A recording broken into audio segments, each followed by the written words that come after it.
Hello guys, welcome to Rex Arthur Show, and this is part 3 of Trinidad and Tobago decriminalizes gay sex. And the last part we were discussing, of course, let's recap part 1 and part 2. In part 1 we discussed the very serious, I needed to clear some things up because I mixed up some things. We were discussing about the black people, the black world, the different worlds.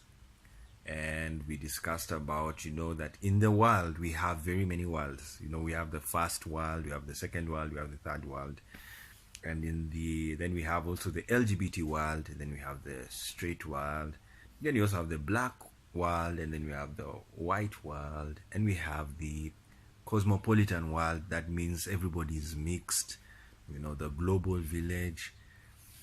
And then we also have the rich man's world and the poor man's world. So we have very many worlds. If you take it philosophically, we have very many worlds. You have everything. And the thing is, so I was talking about the black people, that this victory of decriminalizing gay sex in Trinidad and Tobago is a victory for not only for the LGBTQ people in Trinidad and Tobago, but in the black world, or the Commonwealth world, because Trinidad and Tobago was colonized by Britain. But I think I made an error in trying to discuss the differences in the black world. I want to put it back in order. When I was talking about how, the black people who are colonized, and enslaved, black people, there's diversity in the black world. Some black people were enslaved and colonized. Some black people were only enslaved and not colonized.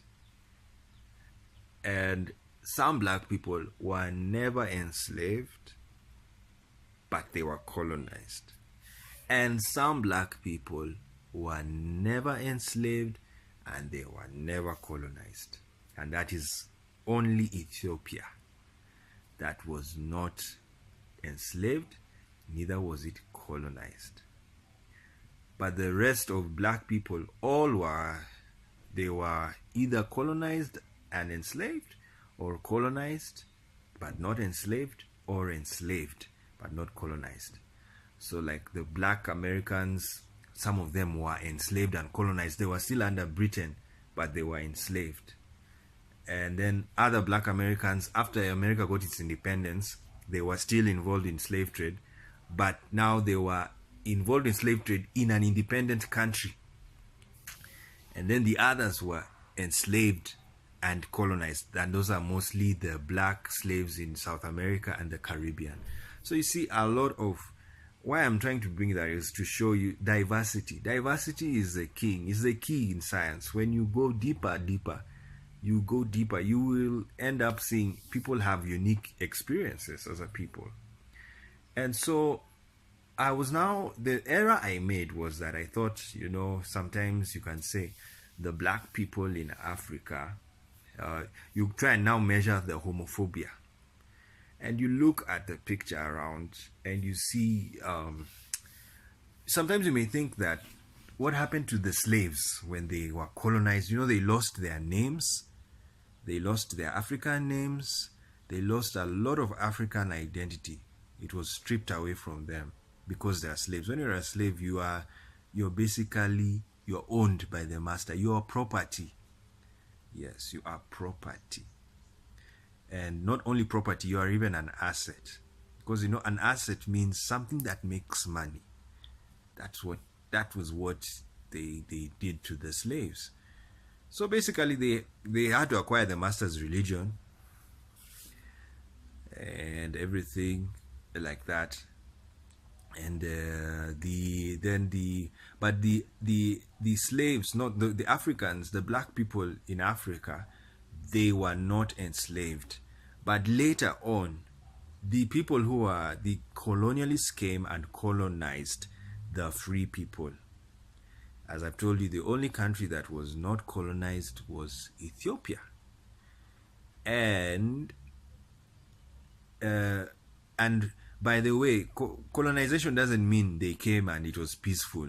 No, in some kingdoms, they had to fight the white man from colonizing them. You know, in Tanzania, you have the Majimaji rebellions. You have, then, you know, you go to South Africa, Shaka Zulu.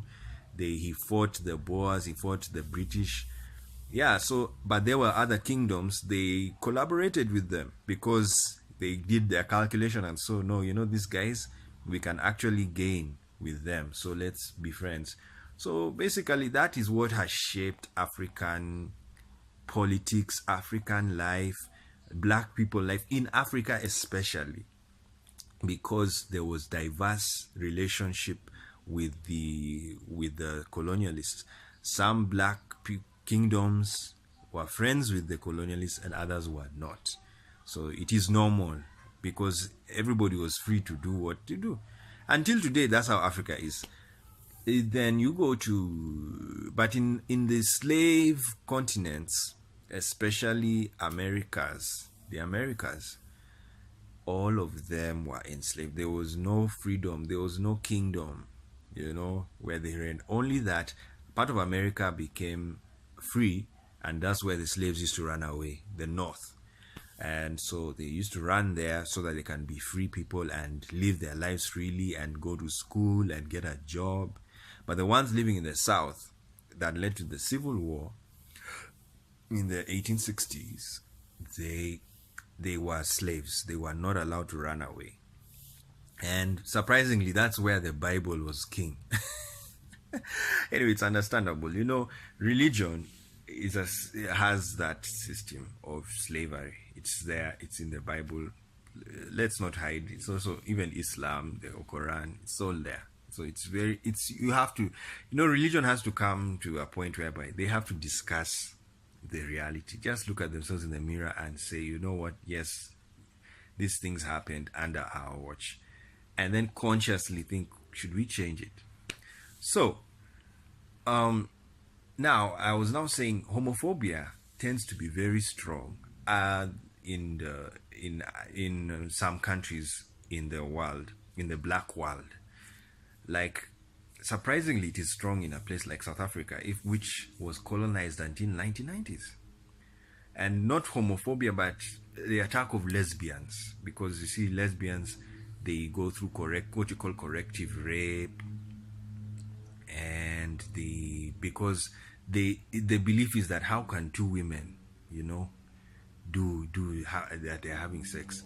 And it's all of this comes from what I'm going to talk about is it all comes from what do people define sex as. You know, some people define sex using the organs, the body organs. To them, sex is about the sexual or reproductive organs. Other people define sex orgasmically. You know, if you have an orgasm, then you've had sex. And sometimes orgasmic sex is not necessary. It does not even use reproductive organs. Yes. And other people define sex according to the players, the people involved. So if it is a man having sex with a man, to some people, that now that's what is called homosexuality.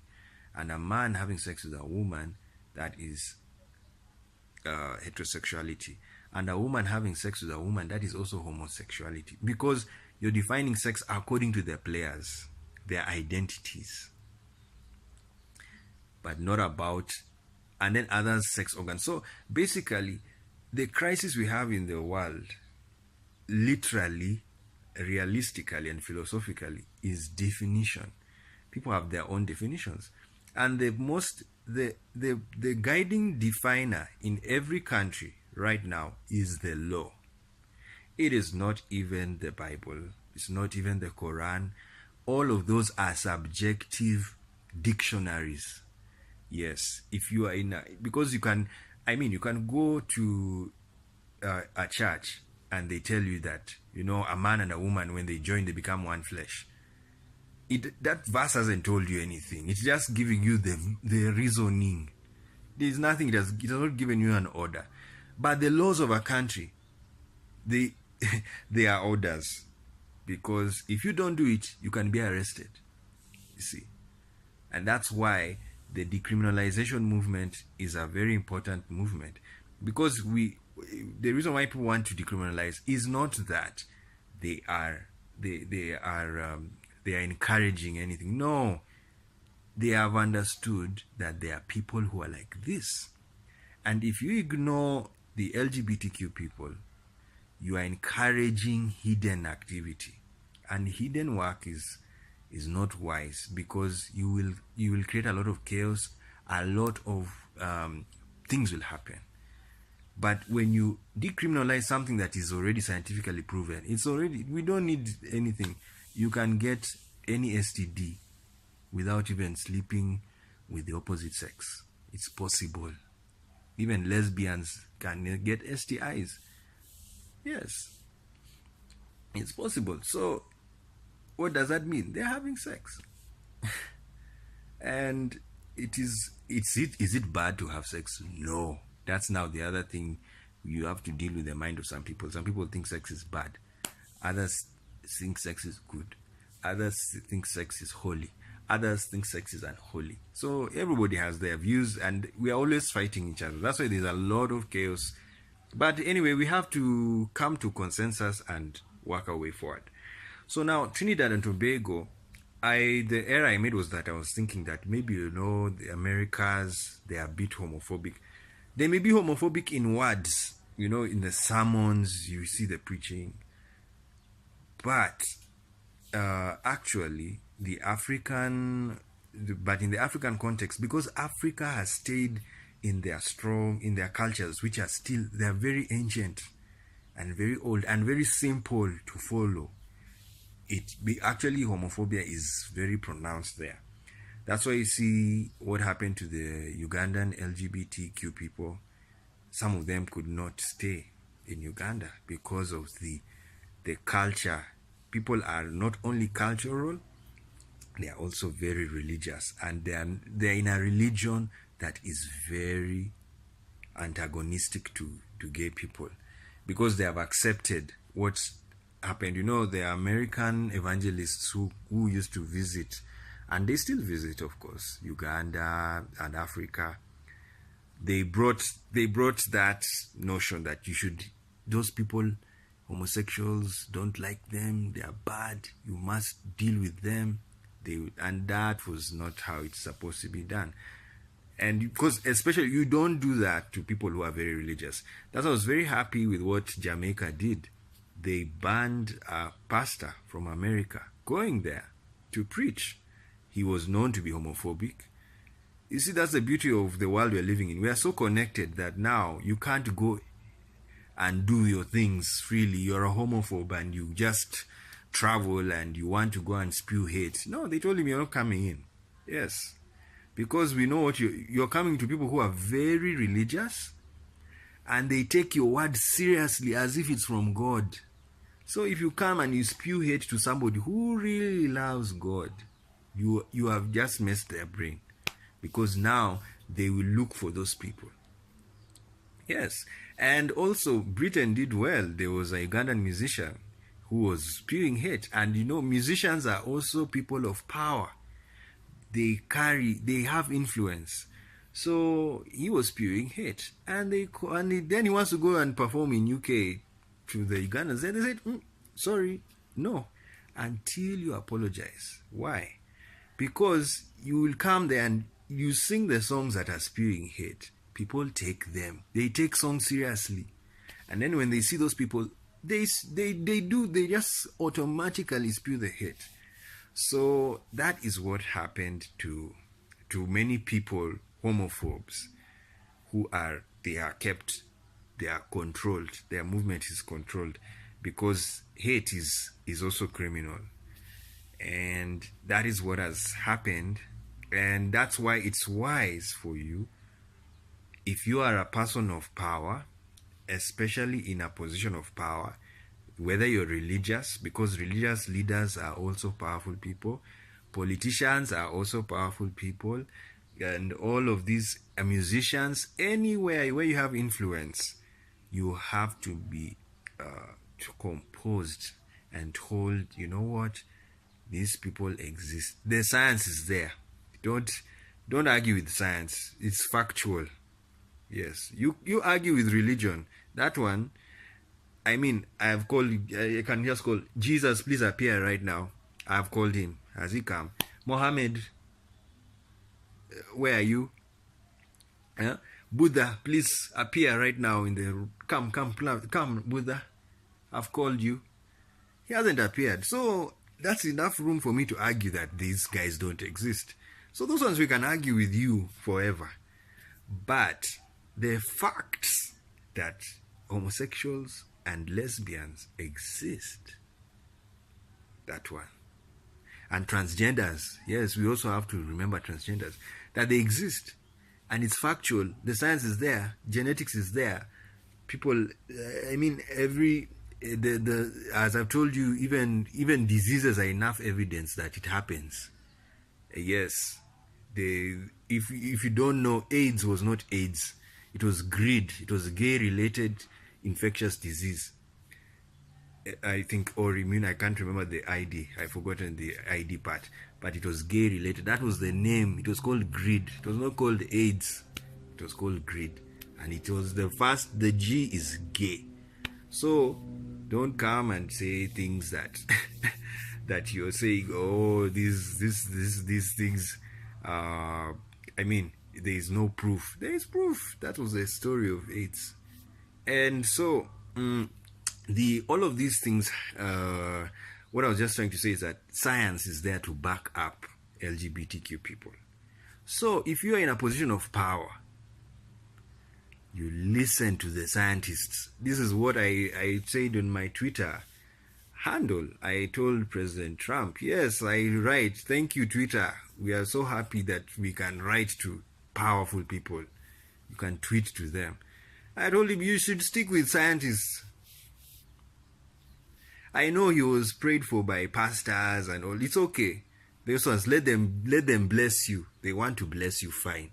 But you need to also tell those pastors, there's someone called a scientist. We need to listen to them. And that's what he had. He can do it now. Trump should not be someone like, I'm fixed. I can't change because I was prayed for. No, you can go and listen to a scientist and tell your pastors, tell Paula White, excuse me.